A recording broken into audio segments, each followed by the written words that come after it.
As Johannesburg moves into the future to become a smart city, what becomes the role of people in this space? City councils have realized that no matter how much they try to allocate budget to parks and town squares, or it's never going to be enough, because we're in a growing African city. People want to come to the city. We get hundreds of people moving to our cities every day, and I'd say part of their challenge is to find ways to enable the community to work alongside them without getting tied up in red tape. Often the system needs to be improved, and also the way the city officials' work is viewed needs to be improved. At the moment, I don't think many city officials are required to work with the community that they serve. And if you aren't, then you sometimes get out of touch of what their true needs are.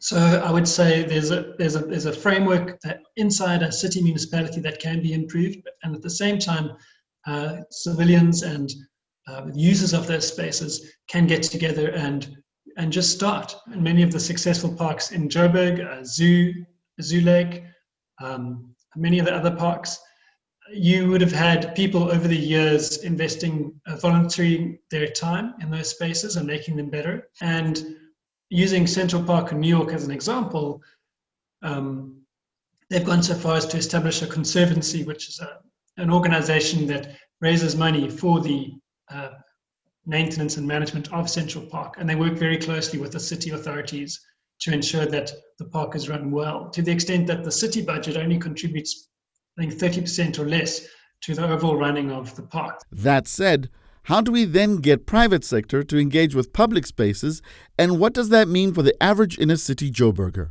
I mean, I think that precinct management in Johannesburg City Improvement Districts, they used to be called, when the Act was still standing, Urban Improvement Precincts in Durban, Cape Town City Improvement Districts.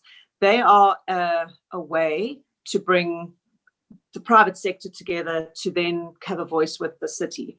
I might have an unpopular opinion about how these structures do or don't include different layers of community. I think, though, there's a massive movement in all the formal and informal structures to start engaging more with the users of the place, because often in these structures, the property owners are, well, they're the funders. Fair enough, they have to be funded. So they're the voice. But you can have a property owner who lives in Johannesburg with a property in Cape Town, and the businesses and the users of the space don't have a say. So we're trying to kind of drive the importance of the user, and it can be a skateboarder, it can be, a guy eating a sandwich at his lunch break. It can be the retail operator of a restaurant, so those are the users that need to have a bigger say. Rejuvenating the space doesn't mean big bells and whistles. It's creating the right space on like a real community nodal level. And I think that that's also what's being triggered in these projects is you've got this integrated development, then you've got kind of corridor development, then you've got nodal development. And to look at it in the nodal way and get that community working, it's that trickle effect out. So yeah, I mean, gentrification is exactly what happens. And suddenly you've got these wonderfully high flyers operating and living in these apartment buildings in the inner cities. They like run the gauntlet to get in, then they have a beautiful place and run the gauntlet to get out. And everywhere around it, those people now are pushed to the next space of squalor. And it's not just about, oh, there's a pothole or a broken sign. It's like, well, what is that community?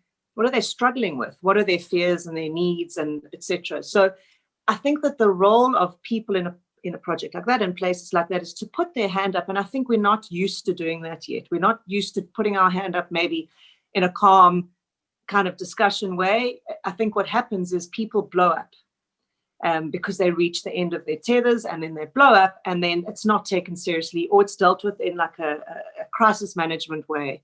So I think the role of people is to recognize that they exist beyond their boundaries.